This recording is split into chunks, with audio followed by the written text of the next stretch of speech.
అందరికీ నమస్కారం. నేను మీ గోపాల్ అయ్యంగార్. శ్రీమతే రామానుజాయ నమః. ఈ వారం చూసుకుంటే 22వ తారీఖు సెప్టెంబర్ నెల నుంచి 28వ తారీఖు సెప్టెంబర్ నెల 2024 వరకు 12 రాశులకు వార ఫలాలు ఎలా ఉంటాయి, అలాగే ఈ వారం గ్రహస్థితులు ఎలా ఉన్నాయి, ముఖ్యంగా ఏదైనా గ్రహం మారింది అనుకోండి దానివల్ల జరిగేటువంటి విషయాలు ఏంటో ఈ ఎపిసోడ్లో ముందు తెలుసుకున్న తరువాత మీరు వారఫలాల జోలికి వెళ్ళండి. కంగారు పడిపోయి మీరు ముందుగా వెళ్ళిపోతే మీకు మెయిన్ విషయాలు కొన్ని మిస్ అవుతారన్నమాట. అయితే మీ యొక్క భవిష్యత్తు గురించి, మీ మంచి గురించి మేము చెబుతున్నాం కాబట్టి కాస్త ఓపికగా వింటారని ఆశిస్తూ ముందుగా ఈ వారం కానీ గ్రహాల స్థితులను బట్టి చూస్తే మేషరాశి, వృషభ రాశి, మిథున రాశి, కర్కాటక రాశి 4 రాశుల్లో చంద్రుడి ఈ యొక్క ప్రయాణం ఉంటుంది. గురువు వృషభ రాశిలో ఉంటాడు, కుజుడు మిథున రాశిలో, అలాగే రవి, బుధ, కేతు గ్రహాలు 3 కూడా తులారాశిలో సంచరిస్తూ, శుక్రుడు తులారాశిలో, అలాగే శని కుంభరాశిలో, రాహు వచ్చేసి మీనరాశిలో సంచరిస్తున్నారు. దీన్ని బట్టి మనం కొన్ని ముఖ్యమైన విషయాలు తెలుసుకోవాలి. అదేంటంటే మనం అనుకుంటాం ఈ సూర్యుడు ఇప్పుడు మారేసరికి 16వ తారీఖు ఎవ్రీ మంత్ ఆయన ఒక రాశి నుంచి ఇంకో రాశికి మారుతాడు, ఆయన వెనకాలే బుధుడు వచ్చేస్తుంటాడు. దీనివల్ల జరిగేటువంటి పరిణామాలు ఏదైనా నెగిటివ్ ఉన్న వాళ్ళైతే మొత్తం నెగిటివ్గా ఫీల్ అయిపోతారు. అదే నా టైం బాగాలేదు, నా టైం బాగాలేదు, ఇదే మైండ్లో ఉండిపోతుంది వాళ్ళకి, ఎవరికైతే జాతకాలు మరీ ఎక్కువగా ఇంట్రెస్ట్ ఉన్న వాళ్ళకన్నమాట. కాబట్టి తప్పది. అది ముఖ్యంగా తెలిసిన జాతకం గురించి తెలిసిన వాళ్ళకి, జాతక చక్రాల గురించి పరిశీలన చేసే వాళ్ళకి, ఫలితాలు చూస్తూ ఉండే వాళ్ళందరికీ కూడా ప్రాబ్లం ఏంటంటే ఏదన్నా గ్రహం మారగానే ఇక వాళ్ళు ఒక అంచనాకు వచ్చేసి ఆ నెగిటివిటీలోకి వెళ్ళిపోతారు. ఆ నెగిటివిటీ అనేది వాళ్ళకి ఒక్క విషయంలో అది నెగిటివ్ జరుగుతుంది కానీ దాన్ని అన్నిటికీ అన్వయించుకుంటారండి. అది పెద్ద తప్పన్నమాట. కాబట్టి నేను చాలాసార్లు మా ఫ్యామిలీలో చూస్తూ ఉంటాను ఇవన్నీ. చెప్పేది ఏంటంటే ఇప్పుడు సూర్యుడు మారాడండి, సూర్యుడు మారితే నష్టం ఏమిటి అండి అంటే సూర్యుడు మారడం వల్ల మేషరాశి వాళ్ళకి అసలు మంచిది కాదు, కర్కాటక రాశి వాళ్ళకి మంచిది కాదు, ఇలా అనుకుంటూ పోతే తులారాశి వాళ్ళకి మంచిది కాదు. అలా ఇక మొత్తం మంచిది కాదంటే ఇక అన్నిటికీ అలా ఉండదండి. వేరే గ్రహాలు ఉంటాయి కదండి, ఆ వేరే గ్రహాలు శుభాలు చేస్తూ ఉంటాయి. కాబట్టి మనం ఏ సబ్జెక్ట్ మీద నష్టం జరుగుతుందో ఏ గ్రహం వల్ల దాన్ని మనం సెట్ చేసుకోవాలి. అంతేగాని మొత్తానికే నష్టం జరుగుతుందని ఊహించుకొని మాట్లాడే వాళ్ళు చాలామందిని చూస్తుంటాను. అది చాలా తప్పన్నమాట. మరి అసలు ఈ జాతకంలో ఈ సూర్యుడు ఇవాళ మారుతున్నాడు, బుధుడు మారుతున్నాడు, ఈ వారం ఎలా ఉంటుంది అనేది కాదండి. మీ జాతకంలోనే అన్ని గ్రహాలు ఎలా ఉన్నాయి, ఆ గ్రహాలు ఏమైనా బాగా లేవు, వాటి వల్ల మొత్తం జాతకమే నష్టమైపోయిందా అనే ఆలోచన వద్దు. ప్రతి వ్యక్తికి భగవంతుడు ఎక్కడో ఒక మంచి అవకాశం ఇచ్చి ఉంటాడు. వాళ్ళు క్రీడలో రాణించవచ్చు, రాజకీయాల్లో రాణించవచ్చు, ఒక మెకానికల్గా రాణించవచ్చు, ఒక డాన్సర్గా, ఒక మంచి సింగర్గా, ఒక మంచి ఫోటోగ్రఫీ చేసేవాడిలాగా, ఒక మంచి వంటవాడిగా, ఒక మంచి క్యారెక్టరిస్టిక్ ఆర్టిస్ట్గా సినిమా ఫీల్డ్లో, ఇలా ఎన్నో రకాలైనటువంటి అవకాశాలు ఉంటాయి.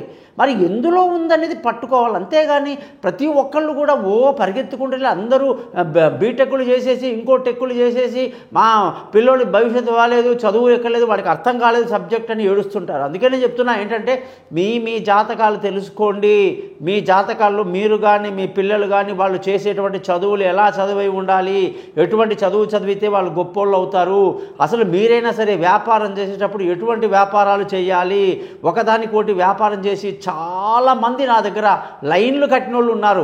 ఒక పని చేయకపోయి ఇంకో పని చేసి ఎవడో ఫ్రెండ్ చెప్పాడండి, ఇంకోటి మా అన్నయ్య చేశాడండి, మా తొక్కలో మా కజిన్ చేశాడండి, వాడు చేస్తే నేను చేశానండి అనే వాళ్ళు ఉంటారు. నవ్వొస్తూ ఉంటుంది. కాబట్టి పులిని చూసి నక్క వాత పెట్టుకున్నట్టు చేయకూడదు. ప్రతి ఒక్కళ్ళకి ఒక అవకాశం ఉంటుంది. ఖచ్చితంగా మీరందరూ కూడా మీ జాతకాలు తెలుసుకోండి. మీ పేరు, డేటు, టైము, ప్లేస్ ఈ నెంబర్కి పంపించండి. మీ జాతకాలు రెడీ చేస్తాను. మీతో 20 నిమిషాలు మాట్లాడి మంచి రికార్డ్ చేయిస్తే 50 పేజీలు మెయిల్ చేసి పరిహారాలు చెప్పి అన్నీ సెట్ చేసి పెడతాను. దీనికి గురుదక్షిణ ఉంటుంది. నా యొక్క ఛానల్ పేరే thesimpleastrologer.com. దీనిని తప్పకుండా మీరందరూ సబ్స్క్రైబ్ చేస్తారని ఆశిస్తూ ముందుగా రాశి ఫలాల్లోకి వెళ్తున్నాం.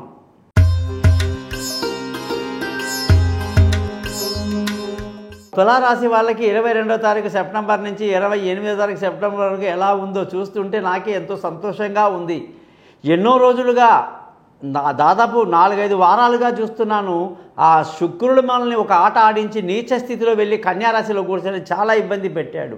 అటువంటి శుక్రుడు ఇవాళ తులారాశిలోకి ఎంటర్ అయిపోయాడు, తన స్వస్థానానికి వచ్చేసాడు. ఇక తులారాశి వాళ్ళకి పండగే పండగ, అన్నీ శుభాలు జరుగుతాయి, నెగిటివిటీ మొత్తం పోతుంది. పాజిటివ్ ఎనర్జీ బాగా పెరుగుతుంది. ఏది అపనమ్మకంగా వద్దనుకున్నారో ఇప్పుడు నమ్మకంగా దాన్నే మీరు కంటిన్యూ చేస్తారు. పెండింగ్లో ఉన్న పనులన్నీ ఇప్పుడు తీయండి, బయటికి ఖచ్చితంగా పూర్తవుతాయి. జాతకం యొక్క గొప్పతనం ఏంటంటే ఏ పని ఇప్పుడు మీకు సక్సెస్ అవుతుందో ఒకప్పుడు అది అవ్వలేదని కూర్చున్నారు, టైం అన్నమాట అది, అంతే. ఇప్పుడు టైం బాగుంది కాబట్టి మీరు మొదలు పెట్టండి, అన్ని సక్సెస్ మీకే. తెలివైన ఆలోచనలతో సంతోషంగా ఆనందంగా హ్యాపీగా ఉంటారండి. విందులు వినోదాల్లో పాల్గొంటారు. ముఖ్యంగా ధన ఆదాయం విషయానికి వస్తే ఏ ప్రాబ్లం లేదు. సంపూర్ణమైన ధన ఆదాయం, కుటుంబ సంతోషం, పిల్లల చదువులు, తెలివితేటలు బ్రహ్మాండంగా పనిచేస్తాయని చెప్పాలి. ముఖ్యంగా బంధువుల స్నేహితుల సహాయ సహకారాల విషయంలో కాస్త మొండిగానే ఉంటారు. మీరు మాత్రం ఎప్పుడు తగ్గరు. ఎందుకంటే మీ యొక్క నాలెడ్జి, ఇంటెలిజెన్సీ సపరేట్గా ఉంటాయి కాబట్టి అంత ఈజీగా మీరు యాక్సెప్ట్ చేయరు ఎవరిని కూడా. అలాగే అది అంతగా మనకు అనుకూలంగా లేదు. మానసిక ధైర్యాన్ని మనమే కొని తెచ్చుకొని మనం బతకాల్సిన పరిస్థితి. విలువైన వస్తువులు, భూములు, వాహనాలు, ఇల్లు అన్నీ కొనడానికి ఎంత అనుకూలంగా ఉందండి తులారాశి వాళ్ళకి. ఎంతో ఆనందంగా సంతోషంగా ఇప్పుడు గడుపుతారన్నమాట.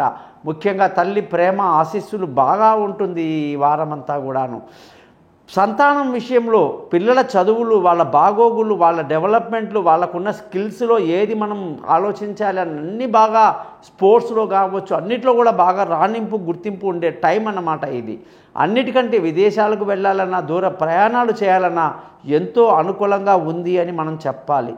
ఆరోగ్యపరమైన విషయాల్లో కొంతవరకు జాగ్రత్తలు తీసుకుంటూ ఉండాలి. శత్రువుల మీద కూడా ఒక కన్నేసి ఉంచడం తులారాశి వాళ్ళకి ఎంతో మంచిది. ముఖ్యంగా అప్పుల బాధలు ఉన్నవాళ్ళు, వాళ్ళు ఏదో అడుగుతారన్న టెన్షన్ మానేసి వాళ్ళు వచ్చినప్పుడు మనం మాట్లాడదాంలే అని కాస్త ఓపికగా ఉంటేనే మీ ఆరోగ్యం బాగుంటుంది. భార్యాభర్తల మధ్య ఎంత చక్కటి అన్యోన్యత, ప్రేమ, అనురాగాలు అన్నీ కలిగి బాగుంటారన్నమాట. దూరంగా ఉన్న వాళ్ళు కలుసుకుంటారు. భార్యాభర్తల మధ్య గొడవలన్నీ సమసిపోతాయి. ముఖ్యంగా పెళ్ళి కాని వాళ్లకు పెళ్ళి కుదురుతుంది. దూరంగా ఉన్న వాళ్ళు కలుసుకోవడం, అలాగే పెళ్లి చూపులు సక్సెస్ అవుతాయి. ప్రేమికుల యొక్క మాట, వాళ్ళ యొక్క తీరు అన్నీ మారుతాయి. పాజిటివ్ ఎనర్జీ బాగా పెరుగుతుంది. పార్ట్నర్షిప్లో వ్యాపారాలు కలిసి వస్తాయి. అదృష్టం కానీ చూసుకుంటే ఈ వారంలో అదృష్టం అనేది బాగా దెబ్బతినేస్తుంది అన్నమాట. ఎందుకంటే ఇన్ని రోజులుగా బుధుడు కాస్త సహాయం చేసేవాడు, ఇప్పుడు కాస్త పూర్తిగా వ్యయానికి వచ్చేసరికి తండ్రి సహకారం వెంటనే వెనక్కి తగ్గిపోతుంది. ఎందుకో కొన్ని కారణాల వల్ల తండ్రి కానీ పెద్దల సహాయం ఉండదు. అదృష్టం కాస్త కలిసి రాక మనం కష్టం మీదే అన్నిటికీ ముందుకెళ్ళాలి. ఉద్యోగం చేసే వాళ్ళందరికీ ఈ వారంలో సోమ, మంగళవారాలు ఎంతో అద్భుతంగా మంచి పేరు ప్రఖ్యాతులు తెచ్చుకుంటారు. అలాగే బుధ, గురువారాలు కొంచెం నెగిటివిటీ కనిపిస్తుంది. కానీ శుక్ర, శనివారాలు మళ్ళీ పుంజుకొని అద్భుతంగా పేరు ప్రఖ్యాతులు సంపాదిస్తారు. అలాగే వ్యాపారం చేసే వాళ్ళకి సూర్యుడు బాగా దెబ్బ కొట్టేశాడు.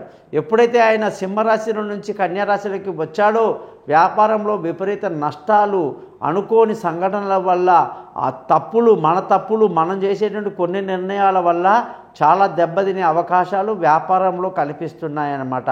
ఖర్చుల విషయానికి వస్తే బాగా అదుపులో ఉండే అవకాశం ఈ వారంలో ఉంది. మరి మీరందరూ కూడా శుక్రుడి యొక్క రాయి ఉంటుందండి, దాని పేరు రత్నాన్ని ఓపెల్ అని చెప్తారు. 3 క్యారెట్ల బరువు, దాన్ని చూపుడు వేలికి ధరించండి. వెండిలో చేసి ఇస్తాను. 20,000 జపాలు ఒరిజినల్ సర్టిఫికెట్తో మీకు అది అందుతుంది. దాన్ని శుక్రవారం ఎలా ధరించాలి, శుక్ర మంత్రాన్ని 20 సార్లు ఎలా చదవాలి, లక్ష్మీ అమ్మవారిని ఎలా కొలవాలో అన్ని విషయాలు మనం చర్చిద్దాం. నా నెంబర్కి కాల్ చేయండి. మీ గోపాలయ్య గారు.